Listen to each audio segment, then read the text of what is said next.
Yo, so if you've been rocking with some of the videos, like you'd have picked up that I like the chakras for explanation, and I also like numerology. Number 6, right here, is located my 6th chakra. 6 obviously being the often considered to be the satanic number or demonic number. Yeah, little sweet up. 6 is super powerful in relation to the material. Manifestation, foresight, intuition, loves that number 6. That number 6 is an absolute blessing, don't get me wrong. But the number 6, without the understanding that 7 brings, can be harmful. Can be more than that, but I don't like to go too in depth of what that can lead to. So 6 is the operation of the full human existence without the connection that is applied from the 7th. So essentially, you can be at a level 6 without the understanding of community, compassion, and equality that 7 brings. The alignment of all 7 chakras is heaven on earth. 7 is heaven. 6, you pick up sticks. The meaning of that I'm not quite sure, but I felt called to say it. So, if you're aware of also the Judaic star, it's obviously 6, it's a pentagram. Hexagon. That thought's gone. Leave that. Not important. Unless you're aware of the teachings from it. But, so, every religion, and this is a 6th principle, 5 key religions. 5 key religions, 6 with Buddhism, or is it separate to that? Cats are clever. Cats are super intelligent, super aware beings. She's a little number 8, she is. She's a little number 8. Same as me. Did you know that? You didn't know that, did you? I'm shooting for 9, baby. Yeah, my bad. So anyway, she's very clever, very helpful, very beautiful also. There's our Cass there. And shall I move on? I also found out recently that cats have similar eyes to serpents or snakes. So she more than likely, based off, I don't know what quite, but this is just how it comes up, is that the Naga realm, let's say that's probably a 7, but at a 7 you've still got karmic lessons to learn. Not that you haven't attained the level of a stream enterer, but that you then have to go back and learn your egoic principles and harness protection without pride. Because protection is a very prideful thing. Or it can be, at least. So humans are like everything in existence. And Dharma teaches us that we know this. We know that we can learn from everything. And the fact that we can learn means it is almost a duty to learn. Cats have a similar understanding of the principles of life, but also aware of their highly intelligent nature. So, consider a serpent being a premonition to a cat. The pre-being, a cat being a post-being to that knowledge of a serpent and a knowledge of compassion that the serpent creates in the Naga realm, which is essentially the kingdom of snakes, similar to how Earth may be considered a kingdom of humans, but let's not get into that. The Naga realm is a kingdom of snake gods, snake deities. In the Buddhist tradition, you'll see a lot of links between the Naga realm or snakes in the human existence, in the earthly realm, and Buddhas or highly enlightened monks. Ajahn Chah springs to mind. He had a good friend called Slippy, who was a snake.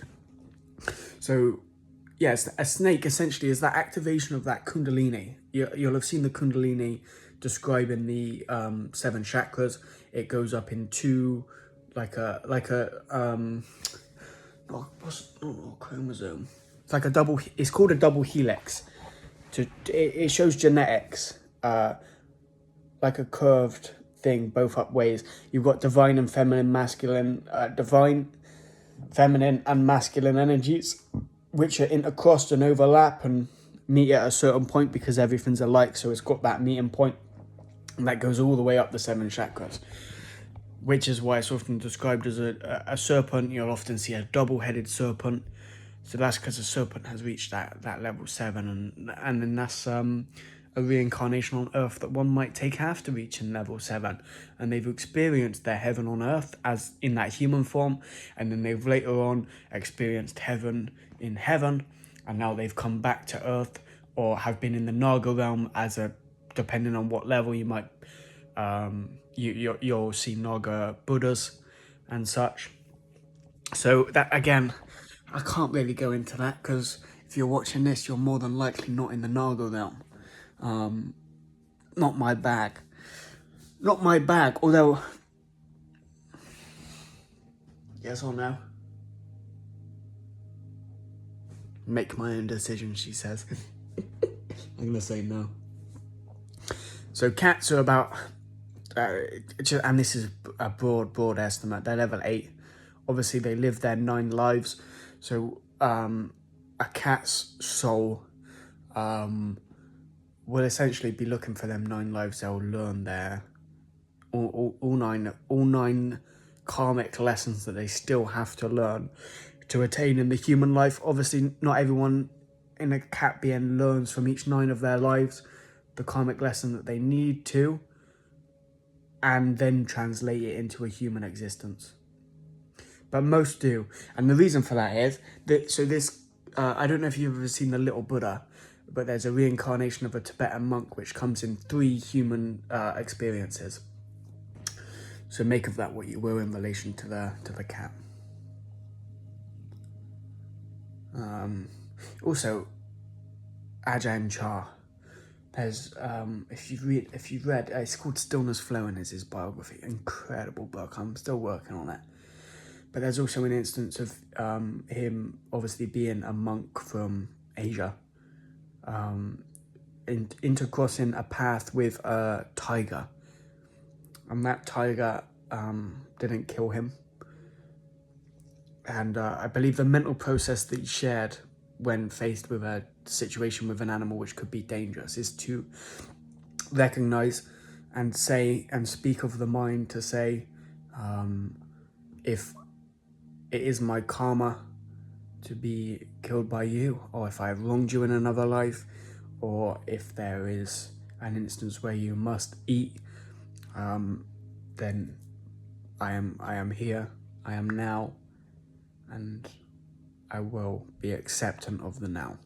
Along those lines, completely paraphrased. So there's another cool one. Obviously, a lion being a big cat. Lots of big cats showing quite similar traits to humans. Again, humans, because we are the way that we are similar to all beings. You know, like for example, this cat teaches us to accept our intelligence and not feel guilty for it, and not feel prideful. She's learning her pride. And we often visualize cats as very prideful beings because we don't understand our own pride. We don't know where it comes from. We don't get it. But a cat does. A house cat especially, because a house cat, let's say the circumstances to live as a lion or a tiger is more difficult than a house cat because of the bonds that house cat makes with other species.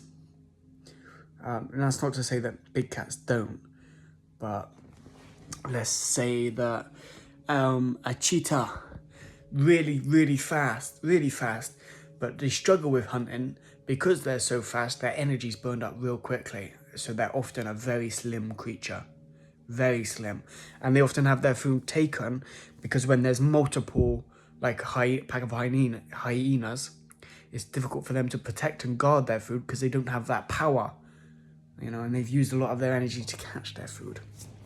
A lion, you know, king of the pride, king of the jungle, loves their pride. You find a pride of lions, very family oriented, and very aware. But also maybe a disadvantage more so is can be a bit lazy.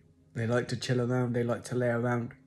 You know, they're not so keen on the work, and that's like fairly standard lion type of personality trait. A tiger is not such a social creature. Lions especially social. Tigers more so. They'll protect their own area. They'll they very much protect their peace, protect the land that they know where they're gonna receive food and water, and don't much like social interaction. So quite the opposite of a lion in that way, but also tend to be a safer being. Don't have to share their food, so you know it's easier once you reach a higher state to maintain oneself than as a lion where you have to maintain the whole pride and extension with the lions, but we won't get into that. So anyway, a cat has all of these traits from a big cat. You might say, you know, the cat lives 9 lives, as we're told. And perhaps, you know, this cat here is a panther's life, a lion's life, a jaguar's life, and collects all of those experiences. You know, put in that form of a being with the power and the deadliness to kill. And then a house cat, a smaller cat, be it a sphinx or a tabby or whatever else, has all of these same abilities but on a smaller scale, and so it's more evenly distributed. You know, consider it like a bar graph. They've got 5 points in each graph or so. Not exactly, but a fair way of explaining it. So that's also probably why they get along quite well with humans, is because we have a similar distribution of point totals. Of course, we split ours up into 12. I don't know about cats. You'd have to ask a cat. It's up to you, innit?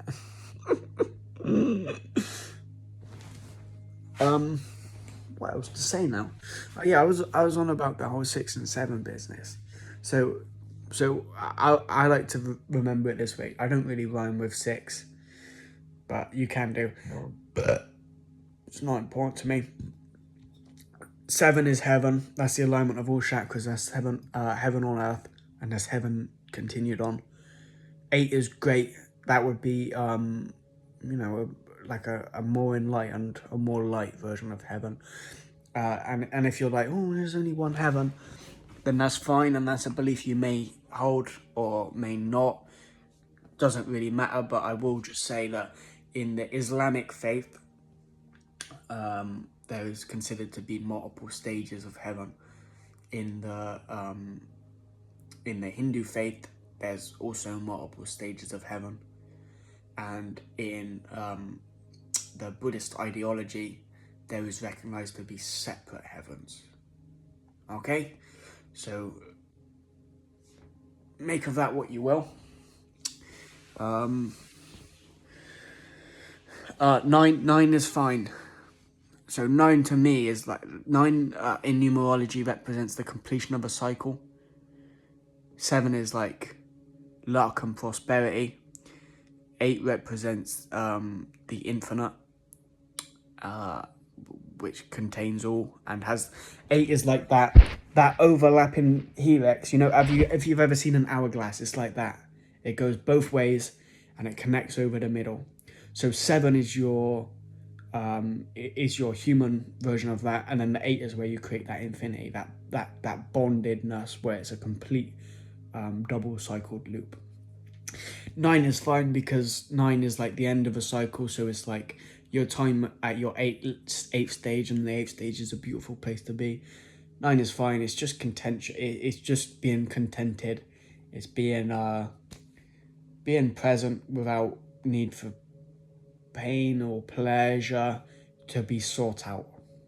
So I suppose you could say not the desire for it, but again, it depends on different instances of being and experience and such.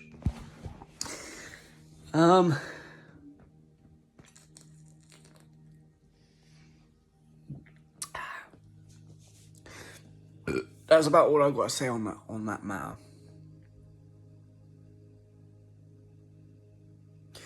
What I will go into a little story about is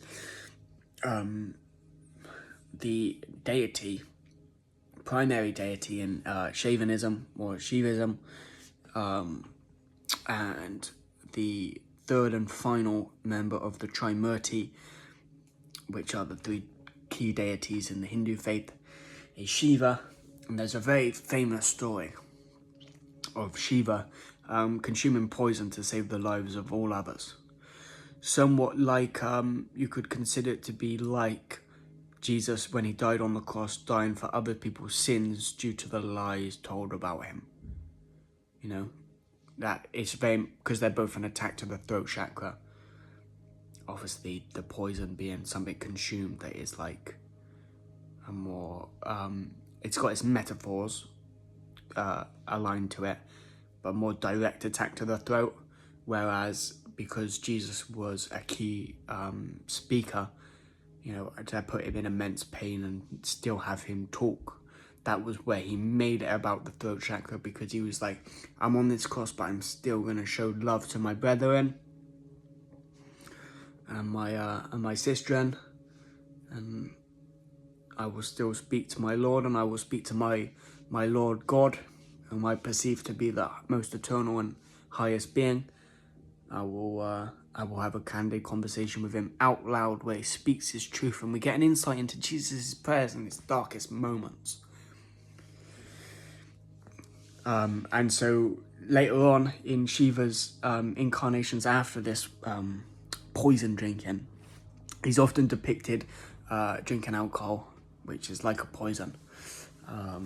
So it's kind of like, if you know, when you got a hangover and you have hair of the dog, that kind of slows down the hangover. So like, yeah, so you've gone up from the alcohol, and then you bring yourself back down gently. So you've just got this little snake shaped when it's all slithering and that. But yeah, that's about all. Hope you enjoyed. This is a YouTube video, 18:18 on the clock. Little divine time for you there. But I'm tired now. So enjoy and good night and much love. You gonna say goodbye, Cass?